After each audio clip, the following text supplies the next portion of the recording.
जय हिंद दोस्तों। Byju's government exam prep के इस यूट्यूब चैनल पर आप सभी का स्वागत है।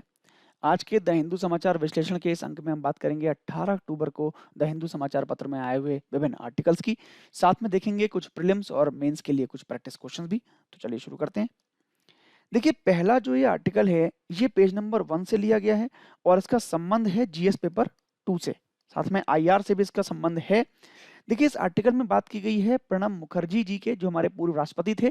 तो उनके बारे में बात की गई है कि उनके विचार, जो बांग्लादेश मुक्ति संग्राम के नेता थे मुजीबुर रहमान, उनके बारे में किस प्रकार के उनके विचार हैं। साथ में यहाँ पर एक बुक की बात की गई है जिसका नाम है वॉइस ऑफ मिलियंस। इस बुक के बारे में बात की गई है। तो हम लोग देखेंगे कि किस तरह की बातें यहाँ पर की गई हैं। देखिए, अगर हम लोग बांग्लादेश मुक्ति संग्राम की बात करें, तो बांग्लादेश मुक्ति संग्राम वहाँ के राष्ट्रवादियों द्वारा एक अभियान था, एक आंदोलन था, जो बांग्लादेश की स्वतंत्रता के लिए किया गया था। एक पूरी तरह से हिंसक और युद्धक प्रयास ये था, जिसमें बहुत बड़ी मात्रा में नरसंहार हुआ था, लाखों लोग इसमें मारे गए थे। तो इस प्रकार का ये युद्ध था। अगर भारत के संबंध में बात करें, तो देखिए, भारत ने इसमें जो एंट्री ली थी उसका तात्कालिक कारण की बात करें, तो पाकिस्तान द्वारा भारत के 11 एयरफोर्स जो स्टेशन थे, उन पर हमला किया गया था और उसकी वजह से भारत ने इसमें तात्कालिक रूप से इसमें भाग ले लिया था। 13 दिन के अंदर अंदर ये युद्ध खत्म हो गया था और जो पाकिस्तान है, उसकी फौज ने, उसकी सेना ने आत्मसमर्पण भारत के सामने कर दिया था और हम सभी के सामने एक नया देश बांग्लादेश का जन्म हो गया था। देखिए, भारत के अगर हम लोग शामिल होने के अन्य कारणों पर बात करें, तो सबसे बड़ा जो भारत के सामने कारण था, वो था शरणार्थियों की समस्या। ठीक है। देखिए, इस वजह से जो पूर्वी पाकिस्तान में जो पश्चिमी पाकिस्तान था, वो बहुत ही बुरा व्यवहार कर रहा था। वहाँ पे अत्याचार और शोषण इतने ज़्यादा बढ़ गए थे कि वहाँ से लोगों का पलायन जो है, वो शुरू हो गया था और भारतीय राज्यों में उनका पलायन शुरू हो गया था। तो बहुत बड़ी मात्रा में वहाँ से जो शरणार्थी थे, वो भारत में आ रहे थे। लाखों की संख्या में शरणार्थी भारत में आ रहे थे। इन लाखों की संख्या में शरणार्थी जो आ रहे थे, इनका भविष्य काल में भारत के लिए आर्थिक रूप से देखा जाए या सामाजिक रूप से देखा जाए और या फिर राजनीतिक रूप से देखा जाए, ठीक है, हर प्रकार से भारत पर एक बहुत बड़ा प्रभाव पड़ने वाला था और एक प्रकार से नकारात्मक प्रभाव ही पड़ने वाला था।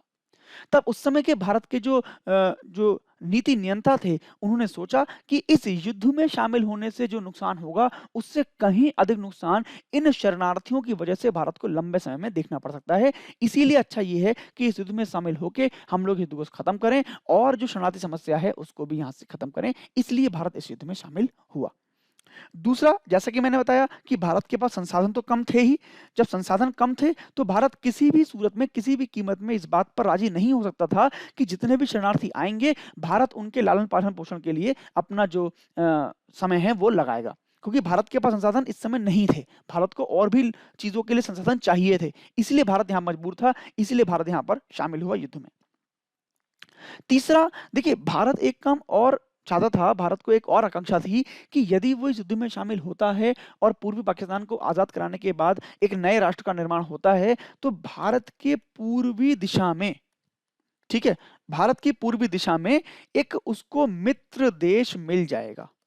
हालांकि भारत ने युद्ध शुरू नहीं किया था, जैसा कि मैंने बताया कि जब पाकिस्तानी आर्मी ने दिसंबर 1971 में भारतीय एयरफोर्स स्टेशन पे हमला किया, तो उसके परिणाम स्वरूप भारत को इसमें शामिल होना पड़ा और अंततः भारत की सेना के पराक्रम कारण भारत विजयी हुआ और 13 दिन के अंदर ही जो पाकिस्तानी आर्मी थी, उसने अपना सरेंडर किया। 93,000 से अधिक सैनिकों ने सरेंडर किया और उसके बाद बांग्लादेश जैसे नए देश का जन्म हुआ।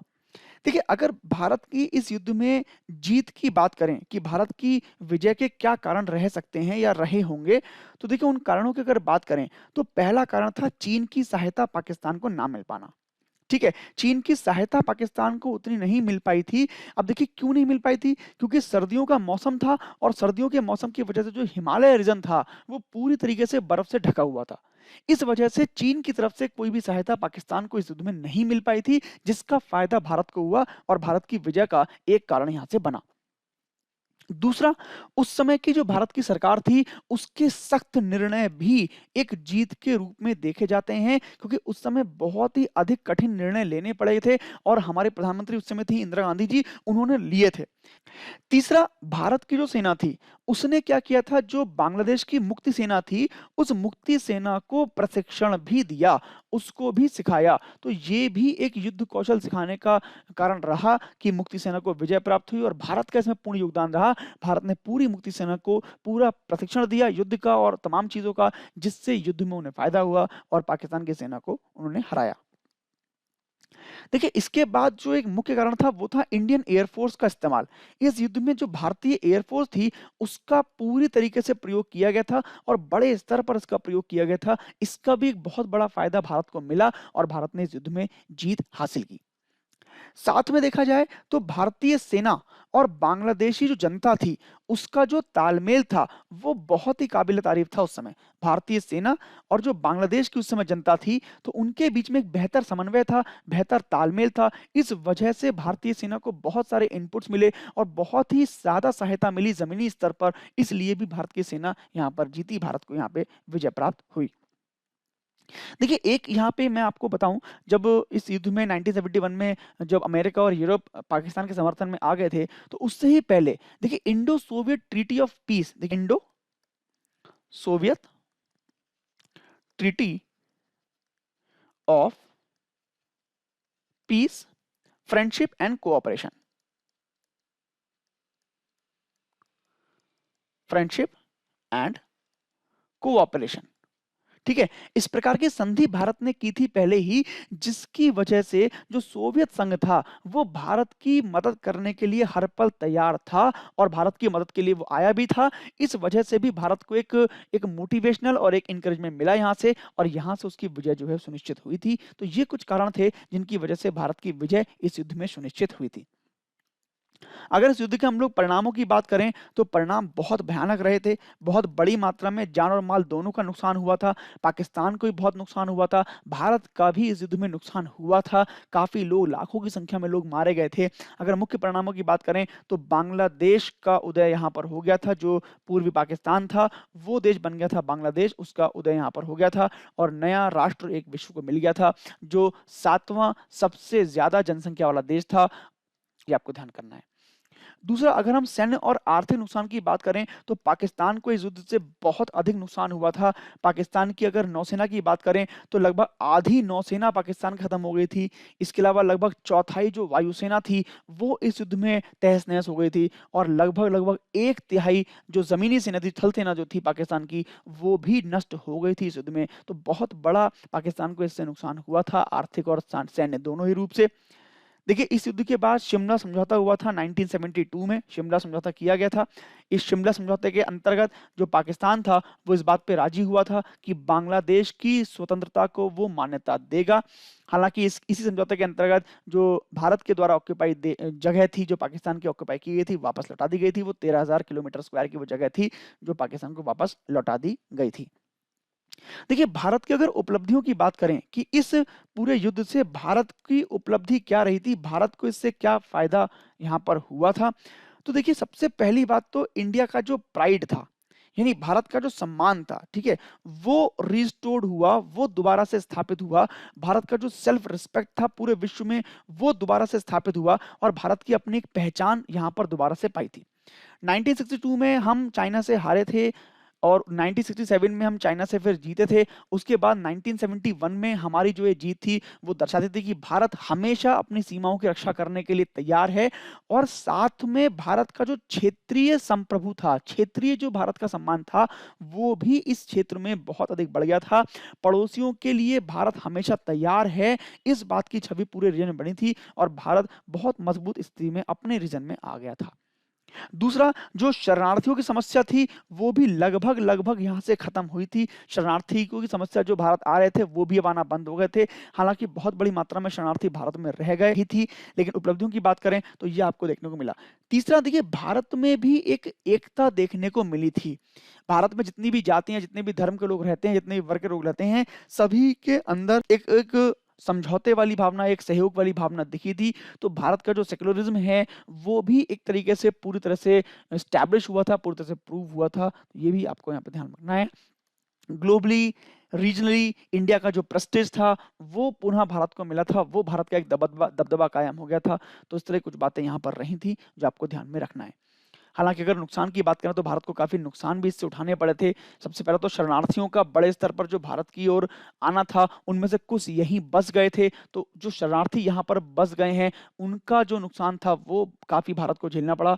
दूसरा, जो असम, त्रिपुरा जैसे हमारे पूर्वोत्तर के राज्य थे, असम और त्रिपुरा जैसे, तो इन राज्यों में जो जनसंख्या गणित था, जो यहाँ का जो सामाजिक ताना बाना था, वो पूरी तरह से बदल गया था, वो बहुत अधिक बदला हुआ था। इसके अलावा इस युद्ध के बाद कई देशों ने भारत पर प्रतिबंध भी लगा दिए थे कई तरह के। तो उन प्रतिबंधों की वजह से भी भारत को कई सारे आर्थिक नुकसान उठाने पड़े थे। तो ऐसे कुछ नुकसान भी इस युद्ध में हुए थे। हालांकि क्षेत्रीय स्तर पर भारत का दबदबा कायम हो गया था इस युद्ध के बाद। तो ऐसा युद्ध था, आपको यहाँ पे ध्यान में रख लेना है। नेक्स्ट आर्टिकल की बात कर लेते हैं जो पेज नंबर 1 से लिया गया है। इसका संबंध भी जीएस पेपर 2 से है। गवर्नेंस से संबंधित ये हमारा आर्टिकल है जो पेज नंबर 1 से लिया गया है। देखिए, इसमें बात की गई है एक पेपर रिपोर्ट की जो कि पब्लिश किया है international food policy research institute की इकोनॉमिस्ट ने, जिनका नाम है कल्याणी रघुनाथन। इन्होंने इस रिपोर्ट को दिया है।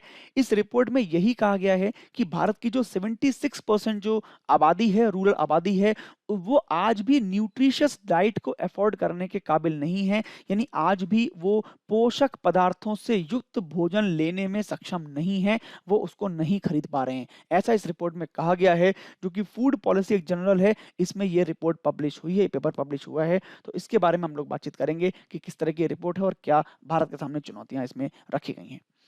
देखिए, अभी कुछ दिनों पहले ग्लोबल हंगर इंडेक्स, ठीक है, जीएचआई पब्लिश हुआ था, जिसमें भारत की जो इंडेक्स है, भारत का जो रैंक है, वो रखा गया था 94। ठीक है, पूरे विश्व में भारत को 94वें स्थान पे रखा गया था। भारत का स्कोर जो था वो 0 से लेकर 100 तक के बीच की अगर बात करें तो 27 के लगभग भारत का स्कोर था, जो भारत को भुखमरी के पॉइंट ऑफ व्यू से सीरियस कंडीशन में रखता है। यानी 20.0 से लेकर 34.9 स्कोर वाले जो भी देश थे उसमें इनको रखा गया था। तो भारत भी इसी कैटेगरी में था। इसका अर्थ यही है कि भारत में सही स्थिति नहीं है अभी भी खाद्य सुरक्षा को लेकर। भारत में भी कई सारी दिक्कतें, परेशानियां भी हैं जिनके लिए सरकार को आगे काम करना पड़ेगा। देखिए, अगर उस रिपोर्ट की बात करें हम लोग कि जिसमें कहा गया है कि भारत की 76% जो आबादी है वो पोषक पदार्थों से युक्त भोजन नहीं ले पा रही है, उसी रिपोर्ट में दावा किया गया है कि भारत में हर 4 में से 3 लोग ऐसे हैं जो कि पोषक पदार्थों से युक्त भोजन नहीं कर पा रहे हैं। और दूसरा, इन्हीं में से अगर सभी लोग ऐसा करें कि सारी अपनी जितना भी उनकी इनकम है, जितना भी उनकी आय है, वो सारी की सारी जो है पोषक पदार्थों से युक्त भोजन लेने में खर्च कर दें, तो भी हर 3 में से 2 लोग ऐसे हैं जिनको पोषक पदार्थों से युक्त भोजन जो है वो नहीं मिल पा रहा है। तो ये एक संगीन बात भारत के बारे में कही गई, गंभीर बात भारत के बारे में कही गई है, जिसके लिए भारत को यहाँ पे काम करना पड़ेगा, भारत को सोचना पड़ेगा। देखिए, अगर रिपोर्ट की बात करें तो रिपोर्ट जो पब्लिश की गई है उसका जो नाम है वो है affordability of nutritious diet in rural India. ठीक है, इस रिपोर्ट को पेश किया गया है और इसके माध्यम से ये कहा गया है कि भारत में किस प्रकार जो लोग हैं वो पोषक पदार्थों से भोजन अभी भी नहीं कर पा रहे हैं। हालांकि इस रिपोर्ट की बात करें तो इसमें जो हमारा नेशनल सैंपल सर्वे है, नेशनल सैंपल सर्वे 2011, इसके आंकड़ों का प्रयोग पूरी तरह से किया गया है। इसके आंकड़ों के आधार पर ही ये स्टडी पूरी की गई है। साथ में जो भारत में खाद्य सुरक्षा है, भारत में जो खाद्य सुरक्षा है उसके भी डेटा को, उसके आंकड़ों को यहाँ पर लिया गया है। और ग्लोबल हंगर इंडेक्स के बारे में मैंने आपको बताया, जिसके बारे में हमने भी पढ़ा, 94 भारत की स्थिति रही है, जो भारत के लिए काफी चिंताजनक वाली बात है। देखिए, इसके अलावा अगर बात करें तो देखिए, भारत में जो national institute for nutrition guidelines हैं, उनके अकॉर्डिंग भी अगर देखा जाए तो भारत में लगभग 63.3% ऐसी रूरल आबादी है जो किसी भी प्रकार का सही भोजन अफोर्ड नहीं कर पा रही है, जो कि नेशनल इंस्टीट्यूट ने बताया है। जो हमारा राष्ट्रीय संस्थान है, राष्ट्रीय पोषण संस्थान है, उसने जिस प्रकार का भोजन बताया है वो भोजन लेने में अभी भी 63.3% जनता है जो अफोर्ड नहीं कर पा रही है। अगर हम इस इंस्टीट्यूट की रिपोर्ट की बात देखें तो इस इंस्टीट्यूट ने कहा है कि लगभग लगभग जो एडल्ट वुमेन है उसको 330 ग्राम जो क्रिल्स हैं वो लेने चाहिए, 75 ग्राम जो पल्सेस हैं अ डे वो लेने चाहिए, along with 300 gram of dairy and 100 gram of fruits. इस तरह का रिपोर्ट उन्होंने दी है, लेकिन अभी भी भारत में ये इतना मील सभी लोग नहीं ले पा रहे हैं। 63.3% ऐसे लोग हैं जो अभी भी इस तरह का मील लेने में सक्षम नहीं है। तो ये आपको यहाँ से ध्यान में रखना है। देखिए, ग्लोबल हंगर इंडेक्स की बात करें तो ग्लोबल हंगर हंगर इंडेक्स को अभी पेश किया गया था, जिसमें भारत को 94वीं रैंक पे रखा गया है। 107 कंट्रीज उसमें थी। भारत का जो लेवल ऑफ हंगर है, मैंने आपको बताया कि सीरियस कंडीशन में रखा गया है, तो भारत के सामने चुनौतियां काफी हैं, जिसके लिए भारत को काम आगे करना पड़ेगा। देखिए, भारत की अगर बात करें तो भारत में कुछ मामलों में सुधार पहले से हुआ है, काफ़ी प्रोग्राम हमने चलाए हैं, तो पहले से कुछ सुधार हुआ है। जैसे कि बात करें तो चाइल्ड मोर्टेलिटी 2012 में जो थी वो 5.2% थी, लेकिन अभी हम बात करें तो 3.7% ही रह गई है। इसके अलावा अगर चाइल्ड स्टंटिंग की बात करें यानी ठिगनेपन की बात करें तो वो भी पहले जो था वो काफी अधिक था, और अभी जो है वो 34.7% रह गया है, जो पहले 50% से ऊपर था। तो कुछ कुछ हद तक भारत ने अपनी शुरुआत की है, कुछ हद तक भारत ने अपना विकास किया है, लेकिन अभी भी बहुत बड़ी मात्रा में भारत को सुधारों की आवश्यकता है इस कंडीशन से निकलने के लिए। अगर भारत की बात करें तो भारत अभी भी जो अपने पड़ोसी हैं नेपाल, पाकिस्तान और बांग्लादेश, इन जैसे देशों से भी बुरी स्थिति में भारत है। इन जैसे देशों से भी भारत की स्थिति बुरी है खाद्य सुरक्षा के मामले में। हालांकि भारत में काफी सारे कार्यक्रम शुरू भी किए गए हैं पहले, जो कि खाद्य सुरक्षा को सिद्ध करने के लिए थे, जिनमें से कुछ नाम मैं आपको बता रहा हूं। जैसे एक अभी भारत में शुरू किया गया था eat right India movement. Eat right India movement, ठीक है। ये मूवमेंट शुरू किया गया था अभी FSSAI द्वारा, ठीक है। इसका मकसद यही था कि लोगों को बताना कि कौन सी चीजें उन्हें खानी है, कौन सी चीजें उन्हें नहीं खानी है, किस प्रकार का भोजन उन्हें करना है, किस प्रकार का भोजन उन्हें नहीं करना है। इसके अलावा बात करें तो हमारे देश में पोषण अभियान भी चलाया गया था, राष्ट्रीय पोषण अभियान, ठीक है। ये अभियान चलाया गया था 2018 में, और इसको चलाने वाला था जो महिला एवं बाल विकास मंत्रालय है भारत का, महिला एवं बाल विकास मंत्रालय, ठीक है। इस मंत्रालय ने इसको शुरू किया था 2018 में। इसका जो मकसद था वो यही था कि भारत में जो स्टंटिंग है, जो अंडर न्यूट्रिशन है या फिर जो एनीमिया है, इसको कम किया जाए, वुमेन और चाइल्ड में, बच्चों में इनको कम किया जाए, ये इसके पूरे उद्देश्य थे। देखिए, इसके अलावा अभी 2017 में पीएम मातृ वंदना योजना शुरू की गई थी। पीएम मातृ वंदना योजना 2017 में शुरू की गई थी। इसका भी मकसद यही था कि भारत में जो गर्भवती स्त्री हैं उनको पूरे गर्भावस्था के दौरान पोषण से युक्त भोजन दिया जाए, पोषण से युक्त उनकी डाइट हो। इस वजह से, इस कारण से ये योजना शुरू की गई थी, पीएम मातृ वंदना योजना 2017 में। इसको भी महिला एवं बाल विकास मंत्रालय ने शुरू किया था। इसके अलावा देखिए, भारत में नेशनल फूड सिक्योरिटी बिल यानी राष्ट्रीय खाद्य सुरक्षा अधिनियम भी लाया गया था 2013 में। राष्ट्रीय खाद्य सुरक्षा अधिनियम ये भी 2013 में लाया गया था, जिसके मद्देनजर हमने क्या किया था, जो हमारा पीडीएस है, जो पब्लिक डिस्ट्रीब्यूशन सिस्टम है, उसके थ्रू हमने सब्सिडाइज, जो हमारा सब्सिडी पर हमारे जो फूड ग्रेन थे उनको उपलब्ध कराया था सभी लोगों तक, ताकि सस्ता अनाज जो है वो सभी लोगों तक पहुंच जाए, ताकि सभी को खाद्य सुरक्षा प्राप्त हो सके। ऐसा हमने किया था। इसके अलावा देखिए, भारत में एक इंद्रधनुष मिशन शुरू किया गया था। इंद्रधनुष मिशन, इसका मकसद भी यही था कि भारत में 12 प्रकार की जो वैक्सीन्स हैं वो दी जाएं सभी बच्चों को, जो डिसीज से बच्चों को प्रिवेंट करती हैं, जो बच्चों की जो इम्यूनिटी है उसको बढ़ाती हैं। इस तरह का हमने शुरू किया था इंद्रधनुष मिशन, जिसमें 12 प्रकार की वैक्सीन जो है वो बच्चों को देने का प्रावधान किया गया था। नेक्स्ट आर्टिकल की बात कर लेते हैं। अगला आर्टिकल पेज नंबर 12 से लिया गया है। इसका संबंध है जीएस पेपर 3 से, ठीक है। तो इसमें बात की गई है how global warming might affect the food security. किस प्रकार जो ग्लोबल वार्मिंग है, जो वैश्विक तापन है, वो फूड सिक्योरिटी को, खाद्य सुरक्षा को प्रभावित कर रहा है, उसके बारे में यहाँ पर बातचीत की गई है। देखिए ग्लोबल टेम्परेचर की अगर हम बात करें तो 1870 के बाद से लगभग 2 डिग्री टेम्परेचर जो है वो बढ़ चुका है, जिसकी वजह जो है वो फॉसिल फ्यूल का अत्यधिक जलना बताया जाता है। यानी अत्यधिक रूप से जो जीवाश्म ईंधन है उसको जलाने की वजह से ही ये 2 डिग्री टेम्परेचर जो है वो बढ़ा है पृथ्वी का, और इसकी वजह से ही जो पृथ्वी के वायुमंडल में जो CO2 है उसकी मात्रा भी बहुत अधिक बढ़ गई है। जो CO2 पहले 280 ppm, पीपीएम का मतलब होता है पार्ट्स पर मिलियन, तो जो CO2 पहले 280 पीपीएम तक रहती थी उसकी आज मात्रा 400 पीपीएम तक हो चुकी है। तो ये एक बहुत बड़ा कारण यहाँ पर निकल के आया है। दूसरा, इस CO2 के बढ़ने से और गर्मी के बढ़ने से जो हमारे ग्लेशियर्स हैं वो ग्लेशियर भी बहुत तेजी से पिघल रहे हैं, गायब हो रहे हैं, जिनका बहुत बड़ा खामियाजा मानव जाति को भुगतना पड़ सकता है। तो इस पूरे आर्टिकल में यही बात की गई है किस प्रकार से ये हमें समस्या देगी आगे, किस प्रकार गंभीर समस्या बन जाएगी। तो बात करते हैं इसके बारे में। देखिए नेशनल जियोग्राफिक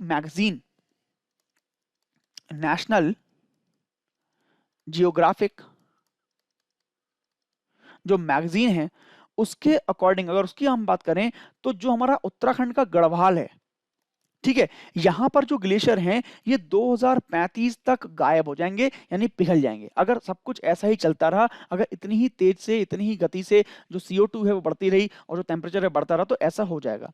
साथ में जो हमारे ओशंस हैं, जो हमारे समुद्र हैं, वो भी एसिडिफाइड हो जाएंगे, यानी उनका भी अम्लीकरण हो जाएगा। ठीक है, अम्लीकरण का मतलब सीधा सा है कि उसमें विभिन्न प्रकार के जो CO2 है, विभिन्न प्रकार के जो जहरीली गैसेस हैं, उनका मिक्स हो जाना, उनका मिल जाना, इस प्रकार उसका जो अम्लीकरण है वो भी बढ़ जाएगा। और इनका जो अम्लीकरण है वही अम्लीकरण समुद्र में रहने वाले जो जीव हैं उनकी बोन्स, उनके स्केलेटन के लिए बहुत नुकसानदायक होगा, जो उनके स्केलेटन को, जो उनके कंकाल को कमजोर करता जाएगा, और आगे आने वाला समय में उनका शेल जो है, उनका जो स्केलेटन है वो बहुत अधिक कमजोर हो जाएगा, जिसकी वजह से उनको परेशानी सामने हो सकती है। दूसरा, इसी वजह से जो ग्रीन हाउस गैसेज हैं उनकी मात्रा भी लगातार बढ़ रही है। जो ग्रीन हाउस गैसेस हम लोग पढ़ते हैं तो उनकी मात्रा भी लगातार बढ़ती जा रही है, जो कि क्या करता है, सनलाइट को, यानी जो हमारा सूर्य की हीट है, सन हीट को, उसको वापस नहीं जाने देता, उसको यहीं रखता है, और उसकी वजह से ही हमारी पृथ्वी का टेम्परेचर जो है वो बढ़ जाता है, जिसकी वजह से एक प्रॉब्लम होती है जो पौधों में देखी जाती है।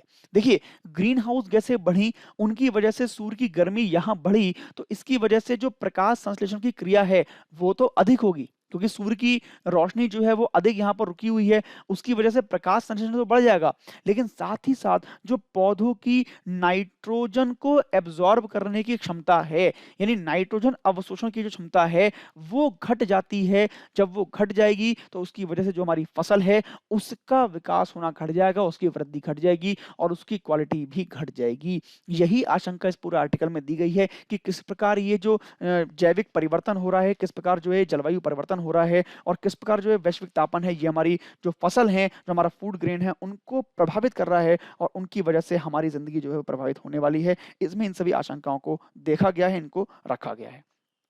देखिए एक बात और भी यहाँ पे आपको समझनी पड़ेगी, वो ये है कि देखिए ग्लोबल वार्मिंग इस समय बड़ा कारण है, जिसकी वजह से जो CO2 है वो गैस हमारे एनवायरनमेंट में, हमारे पर्यावरण में बढ़ती जा रही है।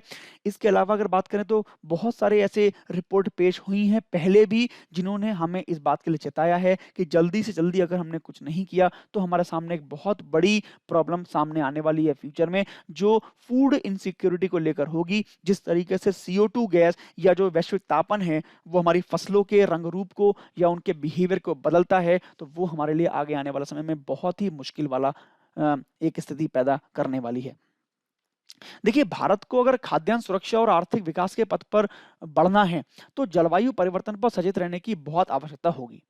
हमें कृषि या वानिकी या फिर जो हमारी जो उद्यानिकी है, वानिकी और जो उद्यानिकी है, ठीक है ना, तो इसके लिए हमें व्यापक क्षेत्रों में व्यापक सुधार के साथ साथ हर स्तर पर न्यूनतम आवश्यक ऊर्जा के उपयोग को बढ़ावा भी देना होगा। ठीक है, इसी प्रकार हम लोग आर्थिक विकास की रणनीति बनाएं, तभी हम ये समझ सकते हैं कि हमारा देश में खाद्य सुरक्षा आगे आने वाले समय में जलवायु परिवर्तन से प्रभावित होकर भी एक समस्या के रूप में नहीं आएगी। अगर ऐसा नहीं किया तो एक समस्या के रूप में हमारे सामने जरूर वो आएगी। जलवायु परिवर्तन का अगर हम अपनी फसलों पर प्रभाव के बारे में बात करें तो देखिए गेहूं और धान की हम अगर फसलों की बात करें, इस पर क्या प्रभाव पड़ता है, तो देखिए गेहूं और धान हमारी खाद्यान्न फसलें हैं, प्रमुख फसलें हैं। ठीक है, इनके उत्पादन पर जलवायु परिवर्तन का प्रभाव दिखाई देने लगा है। जैसे जैसे तापमान में वृद्धि हो रही है, उस वृद्धि के साथ साथ ही जो धान का उत्पादन है, ठीक है, वो धान का उत्पादन बहुत तेजी से कम होने लगा है। ठीक है, अगर हम देखें तो आगे आने वाले समय में 2 डिग्री सेंटीग्रेड तापमान वृद्धि से, अगर तापमान में 2 डिग्री सेंटीग्रेड की वृद्धि होगी तो इसकी वजह से 0.75 टन प्रति हेक्टेयर जो चावल का उत्पादन है, जो धान का उत्पादन है, वो कम हो जाएगा और देश के पूर्वी हिस्से का धान उत्पादन अधिक प्रभावित होगा, जिससे अनाज की उपलब्धता में बहुत अधिक कमी आ जाएगी।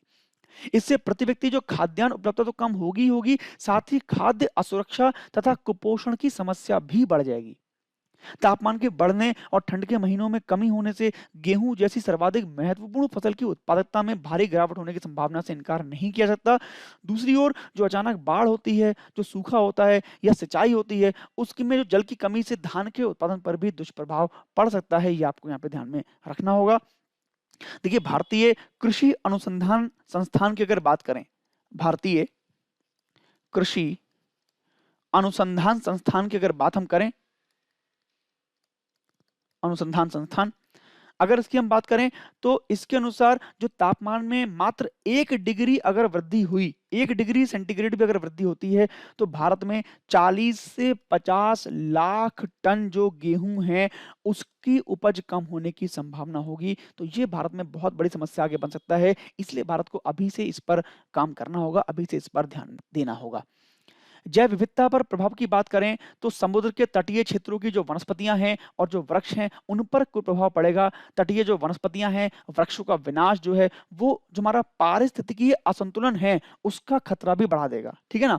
इसके बाद जो पेड़ों का विनाश होगा उससे तट की जो स्थिरता है वो भी प्रभावित होने वाली है। तो ऐसे कई सारे प्रभाव हमको देखने को मिलेंगे जैव विविधता पर, ये आपको यहाँ से ध्यान में रखना होगा।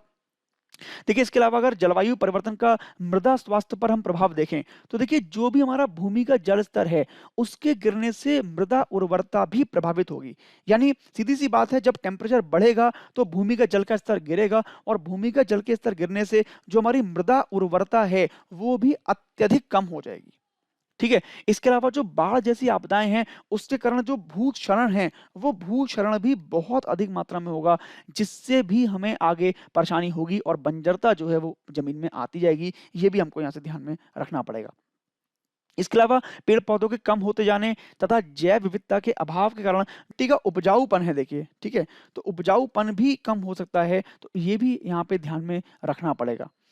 देखिए, अगर इन सबके बाद हम फसल के स्वास्थ्य की बात करें कि फसल के स्वास्थ्य पर क्या प्रभाव पड़ेगा जलवायु परिवर्तन का या वैश्विक तापन का, तो देखिए जलवायु परिवर्तन से जो कीट और रोगों की समस्या है वो सबसे इंपॉर्टेंट है, जो बढ़ जाएगी। कीट और रोग जो हैं वो पौधों में बढ़ जाएंगे। इसके अलावा जो तापमान, नमी और वातावरण की गैसों से पौधों और फफूंद तथा अन्य रोगाणुओं के प्रजनन में वृद्धि जो होती है उसकी वजह से हमें बहुत दिक्कत होने वाली है। यानी जो रोगाणुओं का प्रजनन है, रोगाणुओं का जो प्रजनन है उसमें वृद्धि से फसलों को बहुत अधिक नुकसान होने की संभावना है। उनके प्राकृतिक शत्रुओं के अंतर संबंध में बदलाव जो आदि हैं वो देखने को मिल सकते हैं। तो ये आप यहाँ पे बहुत ध्यान देने वाली बात है। इसके अलावा रोगाणु में वृद्धि के साथ ही नई प्रजाति के रोगाणु पैदा होने के भी बहुत आसार हैं, जिनकी वजह से नई बीमारियां हमारी फसलों को लग सकती हैं और बड़ा नुकसान यहाँ पर हो सकता है, जिससे फसलों की उत्पादकता पर विपरीत प्रभाव पड़ेगा और साथ ही खरपतवार का प्रकोप भी यहाँ से बढ़ जाएगा। देखिए, इसके साथ साथ जो फसल की उत्पादकता है उस उत्पाद की गुणवत्ता पर भी प्रभाव पड़ेगा। जलवायु परिवर्तन से केवल जो उत्पादकता है उस पर प्रभाव नहीं पड़ेगा बल्कि गुणवत्ता पर भी प्रभाव पड़ेगा। अनाज में जैसा कि मैंने बताया कि नाइट्रोजन को अवशोषित करने की क्षमता जो है वो कम हो जाएगी। इसकी वजह से जो अनाज में पोषक तत्व हैं, ठीक है, या फिर जो प्रोटीन है, ठीक है, इस तरह के तत्वों की मात्रा में कमी आ जाएगी और इसी कारण जो व्यक्ति का स्वास्थ्य है वो भी प्रभावित होगा, क्योंकि जब अच्छी फसल नहीं मिलेगी तो अच्छी डाइट नहीं मिलेगी और स्वास्थ्य जो है वो भी फिर प्रभावित होने लगेगा। अच्छी गुणवत्ता का अगर हमें भोजन नहीं मिलेगा तो उसकी भरपाई हमें फिर कृत्रिम विकल्पों से करनी पड़ेगी और वो कृत्रिम विकल्पों से फिर हमें ऊपर निकलना पड़ेगा। ये आपको यहाँ पे ध्यान में रखना पड़ेगा। जैसा कि मानव स्वास्थ्य की बात करें तो जब फसल ही अच्छी नहीं होगी तो उसकी उष्णता के कारण जो है वो मानव का स्वास्थ्य भी सही नहीं होगा। इसके अलावा अगर यहाँ पर टेम्परेचर बढ़ता जाएगा तो उस टेम्परेचर बढ़ने के कारण जो मानव है उसको श्वास और हृदय संबंधी बीमारियों की भी संभावना रह सकती है। इसके अलावा जो और भी रोग होते हैं जैसे क्षय रोग हो गया या पीत ज्वर हो गया, जो मियादी बुखार जैसी बीमारियां हैं, उसमें बहुत अधिक वृद्धि यहाँ पर देखने को मिल सकती है। तो ऐसे दुष्प्रभाव यहाँ पर देखने को मिलेंगे। सबसे अधिक प्रभाव देखने को मिलेगा वो फसलों पर देखने को मिलेगा, ये आपको यहाँ से ध्यान रखना है। अब देखिए, जलवायु परिवर्तन के या वैश्विक तापमान के प्रभावों को अगर कम करना है तो उसके लिए हम कौन-कौन से उपाय यूज़ कर सकते हैं इसके प्रभाव को दूर करने के लिए, उस पे एक बार नज़र कर लेते हैं। देखिए, सबसे पहली बात तो हमें देखनी होगी वो है तकनीक का विकास। ठीक है? तकनीक का विकास, ये हमें करना होगा जिसकी मदद से जो हमारी फसल उत्पादन है वो बढ़ सके, फसलों का जो वांछित उत्पादन है वो हमको मिल सके और जो नए बदलते मौसम के अनुकूल हो। यानी हमें खेती में ऐसी किस्मों का विकास करना होगा, ऐसी किस्मों को लाना होगा जो बदलते मौसम में अपने आप को ढाल सकें और बदलते मौसम में भी उनके उत्पादन में कोई भी परेशानी नहीं आए। इसके लिए हमें ऐसी किस्मों का विकास करना होगा जो अधिक तापमान, सूखा और जलभराव होने पर भी सफलतापूर्वक उत्पादन कर सकें। तो इसके लिए हमें जो भी उर्वरक यूज़ करने होंगे या फिर जो भी हमें और भी चीज़ों की आवश्यकता होगी तो उसका हमें प्रयोग यहाँ पर करना होगा। लवणीयता और क्षारीयता को सहन करने वाली किस्मों का हमें विकास करना पड़ेगा ताकि आगे आने वाले समय में अगर मान लीजिए स्थिति भयावह हो भी जाती है तो भी हमारी जो कृषि फसलें हैं उन पर कोई प्रभाव ना पड़े और वो सफलतापूर्वक उत्पादन वो कर सकें। दूसरा, जो हमारी शस्य विधियाँ हैं, है ना? यानी जो हमारी बुवाई की विधि है, जो बुवाई का समय है, तो उसको भी हमें चेंज करना पड़ेगा, उसको भी हमें बदलना पड़ेगा क्योंकि मौसम लगातार बदल रहा है। बदलते मौसम के अनुसार हमें बुवाई के समय भी बदलाव लाने पड़ेंगे ताकि जो बढ़ते हुए तापमान का प्रभाव है, वो कम हो सके। फसलों का कैलेंडर हमें बदलना पड़ेगा। कुछ बदलाव लाकर हमें जो गर्म मौसम के प्रकोप से बचना है, नम मौसम का अधिक उपयोग करना है या गेहूँ के समय पर बुवाई करनी है, अधिक तापमान सहन करने वाली प्रजातियाँ, कतार से कतार की दूरी, पौध सघनता आदि को बढ़ाकर हमें खरपतवारों की समस्या को कम करना होगा, जिससे जो मिश्रित खेती है या सहफसली खेती है, वो करके हमें जलवायु परिवर्तन के दुष्परिणामों से निपटने का प्रयास हमें करना होगा। ठीक है? इसके अलावा जो अंतर्वर्ती फसलें हैं, वो खरपतवारों की वृद्धि को रोकेगी, जिसकी वजह से हम लोग आगे बच सकते हैं, हमारा काम यहाँ पे सिंपल हो सकता है। देखिए, जो फसल चक्र है, ठीक है? फसल चक्र, तो फसल चक्र के बारे में हमें काम करना होगा। इसमें भी मृदा उर्वरता संवर्धन के लिए हमें दलहनी फसलों का विकास करना होगा। ठीक है? दलहनी जो हमारी फसलें हैं, इनका विस्तार हमें करना होगा ताकि जो फसल चक्र है, उसमें जो हमारा मृदा उर्वरता संवर्धन है, उसके लिए हम कुछ काम कर पाएँ।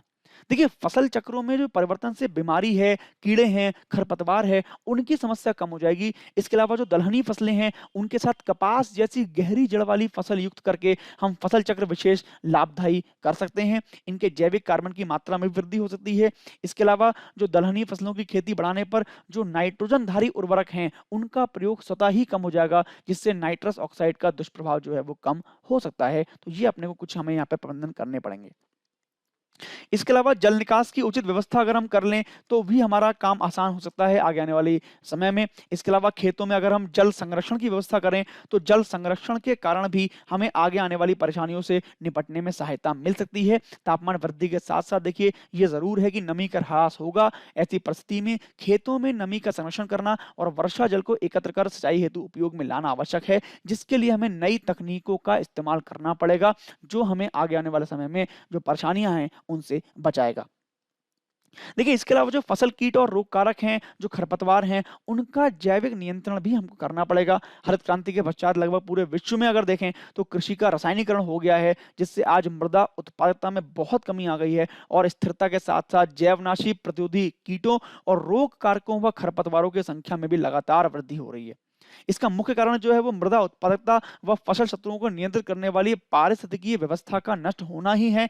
अतः आज विश्व स्तर पर हमें कृषि में रसायनों के न्यायोचित उपयोग के लिए व्यापक जन जागरूकता लाने की नितांत आवश्यकता होगी।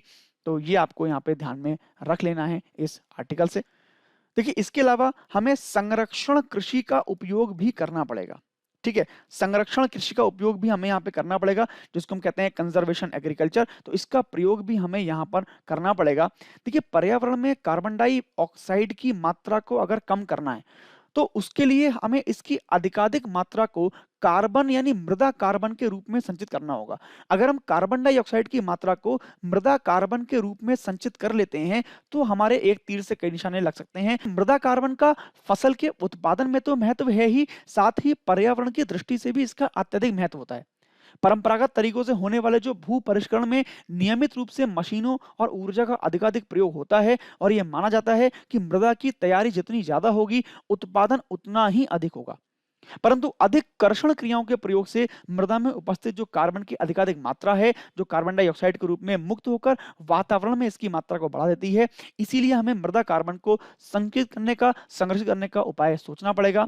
इसके अलावा अत्यधिक भू परिष्करण से मृदा कटाव को बढ़ावा मिलता है, जिसके प्रबंध हेतु हमें अधिक ऊर्जा खर्च करनी पड़ती है।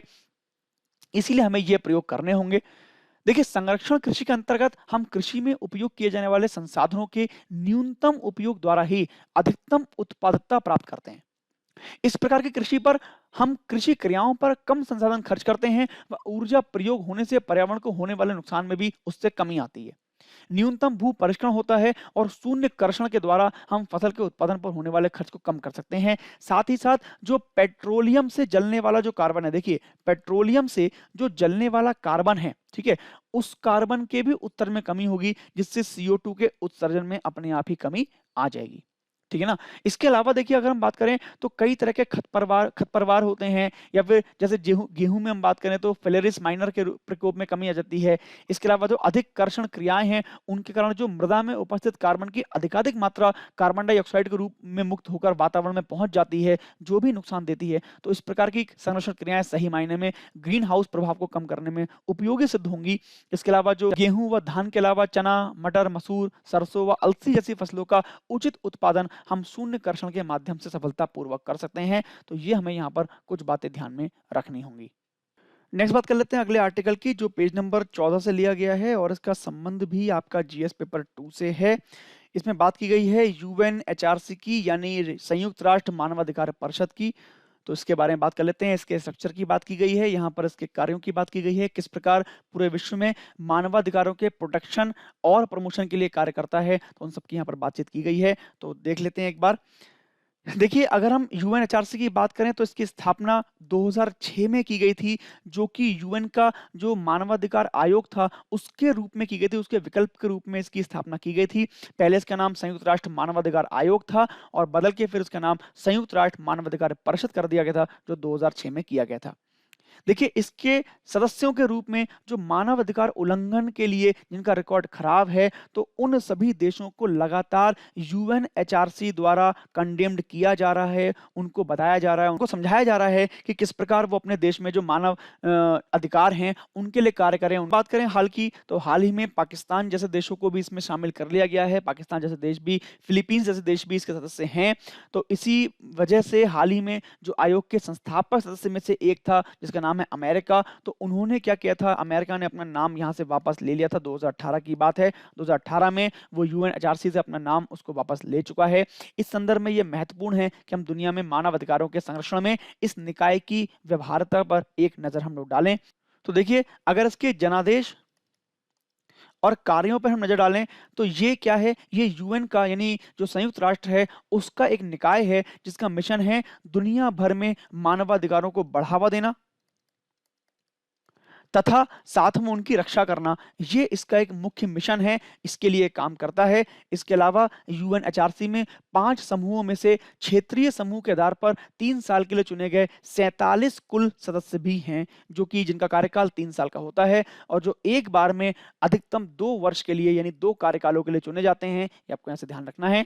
देखिए, चुनाव परिषद के सदस्यों में प्रस्ताव यह प्रदान करता है कि महासभा के जो सदस्य हैं वो मानवाधिकारों और उनकी स्वैच्छिक प्रतिज्ञाओं या प्रतिबद्धताओं के संवर्धन और संरक्षण के लिए उम्मीदवारों के योगदान को ध्यान में रखेंगे, यानी जिसके योगदान ज्यादा होंगे वो इसके मेंबर बन सकते हैं। देखिए, UNHRC मार्च, जून और सितंबर में साल में 3 बार अपना नियमित सत्र आयोजित करता है और उस सत्र में ही आगे गतिविधियों की सारी बातचीत करता है, सारी योजनाएं बनाता है। एक यहाँ पे बात आपको करनी है, देखिए जो भी UNHRC है ये यूनिवर्सल आवधिक समीक्षा यानी UPR, ठीक है, ये UPR जारी करता है। ठीक है, इसके मद्देनजर जो हमारे संयुक्त राष्ट्र के सदस्य राज्य हैं, उन सभी सदस्य राज्यों की कवरेज और समान उपचार की सार्वभौमिकता सुनिश्चित करने के लिए ये काम करता है। इसके अकॉर्डिंग देखा जाता है कि किस देश में मानवाधिकारों के लिए कितना कार्य हो रहा है, किस देश में मानवाधिकार कितने सुरक्षित हैं और कौन सा देश कितने मानवाधिकारों को बढ़ावा दे रहा है। अगर यहाँ पर किसी भी देश में कोई खामी पाई जाती है तो उसको तुरंत ही कंडेम्न किया जाता है, तुरंत ही उसको शिकायत की जाती है उसकी, ताकि वो अपने देश में और भी अधिक विशेष तौर तरीके अपनाए, जिससे लोगों के मानवाधिकारों की रक्षा वहां पर हो सके। देखिए, मानवाधिकार परिषद की विशेष प्रक्रिया स्वतंत्र मानवाधिकार विशेषज्ञ होते हैं, जो विषयगत या देश विशिष्ट परिप्रेक्ष्य से मानवाधिकारों की रिपोर्ट और सलाह देते हैं। विशेष प्रक्रियाओं की प्रणाली संयुक्त राष्ट्र मानवाधिकार मशीनरी का एक केंद्रीय तत्व है और सभी मानव अधिकारों को शामिल करती है, जिसमें नागरिक अधिकार, सांस्कृतिक अधिकार, आर्थिक अधिकार, राजनीतिक अधिकार और सामाजिक अधिकार, ऐसे सभी प्रकार के अधिकार उसमें आ जाते हैं। तो ये आपको यहाँ पे ध्यान में रखना है। देखिए, आज के स्थिति में देखें तो यूएनएचआरसी के सामने बहुत अधिक चुनौतियां हैं, जिस पे एक बार नजर हम लोग डालेंगे कि कौन-कौन सी चुनौतियां संयुक्त राष्ट्र को देखनी पड़ती हैं, इस समय उसके सामने हैं। तो देखिए, अगर हम देखें तो व्यवस्थित मानव अधिकार के अपराधी, ठीक है, संयुक्त राष्ट्र के जो कई सदस्य हैं, वो खुद ही मानव अधिकार के अपराधी हैं। ये सबसे बड़ी जो एक दिक्कत है, सबसे बड़ी एक परेशानी जो यूएनएचआरसी के सामने है, वो यही है कि मानव अधिकार के अपराधी जो हैं, वो उसके खुद के ही कुछ मेंबर ऐसे हैं जो हैं, जिनमें बहुत सारे आरोप लगे गए हैं। जैसा कि अभी पाकिस्तान को एंट्री गई है, पाकिस्तान में भी कई सारे मानवाधिकारों के खिलाफ कार्य हुए हैं, जिसकी वजह से पाकिस्तान लगातार यूएनएचआरसी के निशाने पर रहा है और अब वो उसका मेंबर एक देश बन गया है। तो ये एक ध्यान में रखने वाली बात है कि क्या ऐसे देश उच्च मानकों को बनाए रख पाएंगे या नहीं रख पाएंगे। दूसरा जो परिषद है, वो बुजुर्गों, बच्चों और विकलांगों जैसे नरम विषयों के पक्ष में मानवाधिकारों के हनन के सबसे बुरे मामलों की अनदेखी करती है। यानी यहाँ पर जो बच्चे हैं, जो बुजुर्ग हैं और जो विकलांग हैं, उनके संबंध में अगर कहीं भी कोई मानवाधिकारों के उल्लंघन की बात आती है तो ये परिषद उनको थोड़ा सा नरम रुख देती है, वहां पर उतना उसको तवज्जो नहीं देती है। ये एक बहुत बड़ी परेशानी है, जिससे इस परिषद को निकलना होगा और यहाँ पे अपने कदम कुछ उठाने होंगे, जो कि आज तक नहीं उठाए गए। नेक्स्ट अगर बात करें तो इजराइल के संबंध में जो पूर्वाग्रह यूएनएचआरसी का है, वो उसके सामने एक बहुत बड़ी चुनौती बनकर आया है, जिसमें इजराइल का विरोध किया गया है और फिलिस्तीन का समर्थन कर दिया है। इसकी वजह से यूएनएचआरसी को बहुत बड़ी समस्या देखने को आगे मिली है। तीसरा, इसके बाद अगर हम देखें तो प्रभावशीलता की कमी जो है, प्रभावशीलता, ये बहुत बड़ा एक मुद्दा है जो इस एजेंसी के सामने चुनौती के रूप में है। इसके अलावा जो मानवाधिकारों के लिए संयुक्त राष्ट्र के उच्चायुक्त हैं, ठीक है, उच्चायुक्त जो हैं संयुक्त राष्ट्र के, तो उन उच्चायुक्तों का कार्यालय अक्सर एचआरसी के साथ जो है वो भ्रमित हो जाता है, वहां पर एक मिसअंडरस्टैंडिंग रहती है। यह अलग एक संस्था है जो एचआरसी से स्वतंत्र रिपोर्ट पेश करती है, तो ये एक बड़ी समस्या इसके सामने है। इसके अलावा जो राज्यों की संप्रभुता में घुसपैठ है, तो वो ये एक यूएनएचसीआर के लिए बहुत बड़ी चुनौती रहा है। मानव अधिकारों की वकालत करना और राज्यों की संप्रभुता में दखल ना देना यूएनएचसीआर के लिए एक चुनौती हमेशा से रही है। यूएनएचआरसी की भूमिका की बात करें कि आज के दौर में क्या भूमिका है इसकी, तो भूमिका बहुत बड़ी है, जो कि मानवाधिकारों को यूएन के भीतर सुनिश्चित करने की सर्वोच्च प्राथमिकता को निभाता है। देखिए, अगर हम बात करें वैश्विक पहुंच की, वैश्विक पहुंच की बात करें तो यूएनएचआरसी के पास एक विस्तृत जनादेश है, जो उसे दुनिया भर में मानवाधिकारों के मामले में जवाब देने की सुविधा प्रदान करता है। ऐसा करने में ये नागरिक के समाज के जो सदस्य हैं, उनसे संबंधित स्थानीय क्षेत्रों में मानवाधिकारों के संबंधित चिंताओं के लिए एक साथ लेकर आता है। इसके अलावा जो उसकी विशेष प्रक्रियाएं हैं, उन विशेष प्रक्रियाओं के संबंध में बात करें तो वो मानवाधिकार विषयों और देश विशिष्ट स्थितियों, जो विशेष प्रक्रियाएं हैं, ये मानवाधिकार विषयों और देश विशिष्ट स्थितियों पर ज्ञान का एक सार्वभौमिक स्रोत है, जो मानवाधिकार कानून की समझ को बेहतर बनाने में मदद करती हैं। देखिए, इसके अलावा जो हमने पढ़ा था अभी, जो यूनिवर्सल पीरियोडिक रिव्यू है, यानी जो यूपीआर के बारे में हमने पढ़ा था, जो कि यूएनएचसीआर जारी करता है, जो कि सभी देशों के बारे में होता है, उनके लिए होता है। तो ये जो यूनिवर्सल पीरियोडिक रिव्यू है, ये मानव अधिकारों पर राष्ट्र स्तरीय संवादों को प्रेरित करता है और यह भी बताता है कि प्रत्येक संयुक्त राष्ट्र सदस्य राज्य नियमित आधार पर मानव अधिकारों की जांच करता है। यह चौथा, उल्लंघनों की निंदा। ये एक बहुत बड़ा सवाल है, ये एक बहुत बड़ी भूमिका है इसकी कि जितना भी जहां भी कोई भी देश अगर किसी भी प्रकार के मानवाधिकारों का उल्लंघन करता है तो उसकी निंदा करने में ये पीछे नहीं रहता है कि आगे की क्या राह हो सकती है, आगे क्या काम हो सकता है। तो देखिए, सबसे पहला, सामान्य मुद्दों पर अधिक जोर देने की आवश्यकता है। जो भी सामान्य मुद्दे हैं, ठीक है, इन सामान्य मुद्दों पर अधिक जोर देने की आवश्यकता है। कुछ देश जो है विशिष्ट संकल्पों को ले जाने के प्रयास में अन्य तरीकों से बेहतर निवेश कर सकते हैं, इससे पहले कि वह क्रॉनिक या क्राइसिस बन जाएं। मानव अधिकारों की बिगड़ती परिस्थिति को देखते हुए अधिक ध्यान दिया जाना चाहिए। दूसरा, जो विषयगत मुद्दे हैं, ठीक है, जो विषयगत मुद्दे हैं, इन पर भी ध्यान देने की आवश्यकता है। ये भी महत्वपूर्ण है कि किस प्रकार एचआरसी, जो जैव प्रौद्योगिकी है, न्याय प्रशासन है, स्वास्थ्य देखभाल है, इस पर अपना विनियमन तैयार करता है, जो उसके निहितार्थ निकालने हैं आगे। तीसरा, जो प्रभावशीलता है, देखिए उसको सबसे पहले सुनिश्चित करना होगा। ये एक बहुत बड़ा पॉइंट है जिस पे आगे काम कर सकती है संस्था। इसके अलावा जो कम राजनीतिक और अधिक व्यवहारिक आदान प्रदान है, इस पर भी काम आगे हो सकता है। तो ये कुछ पॉइंट हैं जो आपको आगे ध्यान में रखने हैं। आगे प्रीलिम्स प्रैक्टिस क्वेश्चंस की कुछ बात कर लेते हैं। तो पहला क्वेश्चन है, निम्न में से कौन सा कथन सही है? सबसे पहला, मोहम्मद एंग्लो ओरिएंटल कॉलेज की स्थापना 1875 में सर सैयद अहमद खान ने की थी। दूसरा, मोहम्मडन एंग्लो ओरिएंटल कॉलेज बाद में 1920 में अलीगढ़ मुस्लिम विश्वविद्यालय बना। तो ये दोनों ही उत्तर सही हैं, यानी सी इसका ऑप्शन सही हो जाएगा। तो इस न्यूज़ के बारे में बात कर लेते हैं। अभी पेज नंबर 5 पर प्रीलिम्स में हिस्ट्री संबंधित एक आर्टिकल आया है जिसमें जो सर सैयद अहमद खान है उनकी बात की गई है और अलीगढ़ मुस्लिम विश्वविद्यालय के संबंध में उनका जो विजन है नेशन के लिए वो दिखाया गया है। देखिए, यहाँ से कुछ बातें आपको याद करनी है। सबसे पहले 1875 में मदरसातुल उलूम की स्थापना इन्होंने की थी, जो कि 1877 में इसी को मोहम्मडन एंग्लो ओरिएंटल कॉलेज बना दिया गया था और फिर इसी को 1920 में अलीगढ़ मुस्लिम विश्वविद्यालय के रूप में स्थापित कर दिया गया था। सर सैयद अहमद खान ने इसके अलावा 1864 में देखिए साइंटिफिक सोसाइटी की स्थापना भी की थी गाजीपुर में। नेक्स्ट क्वेश्चन की बात करते हैं, निम्नलिखित में से कौन सा कथन सही है? पहला, ऋषिकुल्या नदी पश्चिमी घाट श्रेणी में उत्पन्न होती है और महाराष्ट्र से होकर बहती है। दूसरा, यह अरब सागर में गिरती है। तो देखिए कौन सा सही है, केवल एक, केवल दो, दोनों या दोनों ही गलत है? तो दोनों ही ये गलत हैं, इनमें से कोई भी सही नहीं है। देखिए, अगर ऋषिकुल्या रिवर की बात करें तो अभी एक न्यूज आई है पेज नंबर 5 पर जो ज्योग्राफी से संबंधित है। इसमें उड़ीसा का एक गांव है जहां पर जो वहां के ग्रामीण लोग हैं उन्होंने नदी का एक और मुहाना डेवलप कर दिया है, एक और मुहाना बना दिया है। तो उसके संबंध में न्यूज है। देखिए, ये जो जगह का नाम है वो है गोखुरकुडा गंजम डिस्ट्रिक्ट। ये आपको ध्यान करना है, उड़ीसा की गोखुरकुडा गंजम डिस्ट्रिक्ट में ऐसा हुआ है जब ऋषिकुल्या नदी जो वहां से बहती है उसका एक और मुंह खोल दिया गया है ताकि वहां से जल का निकास जो है वो हो सके। देखिए, ऋषिकुल्या नदी की बात करें तो इसका जो उद्गम है वो दारिंगबाड़ी जगह है, एक दारिंगबाड़ी, ठीक है, पूर्वी घाट पर है दारिंगबाड़ी। तो जहां दारिंगबाड़ी से निकलती है ये इसका उद्गम है।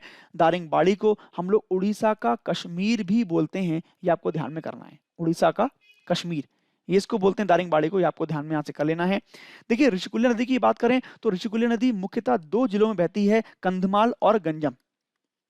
कंधमाल और गंजम, ठीक है, यहां पर ये बहती है। और अगर हम बात करें गंजम जिले की तो पुरना बांध के पास, जो पुरना बांध है वहां पर जो है ये गंजम जिले में आ जाती है, गंजम जिले में मिलती है। तो ये आपको ध्यान में करना है। अभी इसी ऋषिकुल्या नदी के लिए एक नया मुंह खोल दिया गया है जिससे जो वहां का पानी है, जो उसका जल निकास है वो गांव से निकल गया है। तो ये गांव के लोगों ने किया। नाम याद करना है, गुरुकुड़ा इन गंजम डिस्ट्रिक्ट। नेक्स्ट क्वेश्चन, किस संस्थान को देश में बाढ़ की स्थिति की निगरानी करने और बाढ़ के पूर्वानुमान जारी करने का काम सौंपा गया है? तो आपको बताना है, भारतीय मौसम विज्ञान, राष्ट्रीय आपदा प्रबंधन प्राधिकरण, या केंद्रीय जल आयोग, या फिर भारतीय अंतरिक्ष अनुसंधान संगठन। तो उसका आंसर है सी, केंद्रीय जल आयोग। तो ये प्रश्न अभी एक पेज नंबर 6 पर एक न्यूज आई है जो huge inflows continue into Telangana Andhra Pradesh संबंधित है। तो वहां पर इसकी बात की गई है, आपको ये ध्यान में रख लेनी है। अगले क्वेश्चन की बात कर लेते हैं, विवादास्पद यासुकुनी युद्ध तीर्थ किस देश में स्थित है? तो ये जापान में स्थित है, याद कर लीजिए। बी इसका आंसर सही है, जापान। ये क्यों है न्यूज़ में? देखिए अभी करें तो ये तीर्थ स्थल टोक्यो में स्थित है और ये उन सैनिकों की याद करता है जो 1868 से 69 के बीच में जो बोशिन युद्ध था उसमें जापान की सेवा करते हुए मारे गए थे। अगर भारत की बात करें तो भारत का इससे संबंध जो है वो राधा विनोद पाल के लिए है, क्योंकि राधा विनोद पाल एक न्यायाधीश थे। उस न्यायाधीशों की एक पैनल में जिसने जो द्वितीय विश्व युद्ध में जापान के युद्ध अपराधों के लिए जांच पड़ताल करने के लिए बनाया गया था, तो केवल राधा विनोद पाल ही थे जिन्होंने जापान का कोई भी युद्ध अपराध नहीं माना था। उन्होंने कहा था कि जापान ने जो भी किया, तो उस समय ऐसे कोई अंतर्राष्ट्रीय कानून नहीं थे जिसके संबंध में उन चीजों को अपराध की श्रेणी में लाया जाए। इसीलिए देखिए यासुकुनी श्राइन, कोटोयोजन और गोकु श्राइन में विशेष रूप से न्यायाधीश पाल का समर्पित स्मारक बनाया गया है। ये आपको ध्यान में करना है। नेक्स्ट क्वेश्चन की बात कर लेते हैं। निम्न में से कौन सा कथन सही है? अर्थशास्त्र का नोबेल पुरस्कार आधिकारिक तौर पर अल्फ्रेड नोबेल की स्मृति में आर्थिक विज्ञान में सेवरिक्स रिक्स बैंक पुरस्कार के रूप में जाना जाता है। दूसरा, 2020 में यह नीलामी सिद्धांत और नए नीलामी प्रारूपों के आविष्कार के में सुधार के लिए सम्मानित किया गया था। तो आपको पता करना है कौन सही है, केवल एक, केवल दो, या दोनों ही सही है, या फिर कोई नहीं सही है। तो दोनों ही सही है, तीसरा इसका आंसर सही है। तो ये हम लोगों ने पढ़ लिया है पहले ही। इकोनॉमिक्स के क्षेत्र में नोबेल प्राइज मिला था दो लोगों को जिन्होंने ऑक्शन थ्योरी में बदलाव और नई ऑक्शन थ्योरी के संबंध में अपनी पूरी रिपोर्ट की थी, जिसकी वजह से उनको ये प्राइज मिल गया है। इसके संबंध में हम पहले चर्चा कर चुके हैं। पूर्व अभ्यास प्रश्न की बात कर लेते हैं। तो प्रश्न है, निम्नलिखित कथनों पर विचार करें। किसी भी व्यक्ति को पंचायत का सदस्य बनने के लिए निर्धारित न्यूनतम आयु 25 वर्ष है। दूसरा, समय से पहले विघटन के बाद एक पंचायत का पुनर्गठन किया गया जो केवल शेष अवधि के लिए जारी है। कौन सा कथन सही है? दोनों में से आपको बताना है। केवल एक सही है, केवल दो सही है, या दोनों सही है, या फिर कोई भी सही नहीं है। तो केवल बी वाला इसका ऑप्शन सही है, ये आपको ध्यान करना है। आज की इस वीडियो से दो मुख्य परीक्षा के लिए प्रैक्टिस क्वेश्चन देख लेते हैं। पहला, ग्लोबल वार्मिंग खाद्य सुरक्षा को कैसे प्रभावित कर सकती है? इसका एक आपको उदाहरण देना है। 250 शब्दों के लिए लिखना है, 15 अंक के लिए। दूसरा, बांग्लादेश मुक्ति संग्राम में भारत की भूमिका की जांच करें, 250 शब्दों में, इसको भी 15 अंक के लिए लिखना है। तो ये कुछ आज के पॉइंट थे। कल फिर मिलेंगे कुछ नए पॉइंट के साथ। तब तक के लिए धन्यवाद। जय हिंद।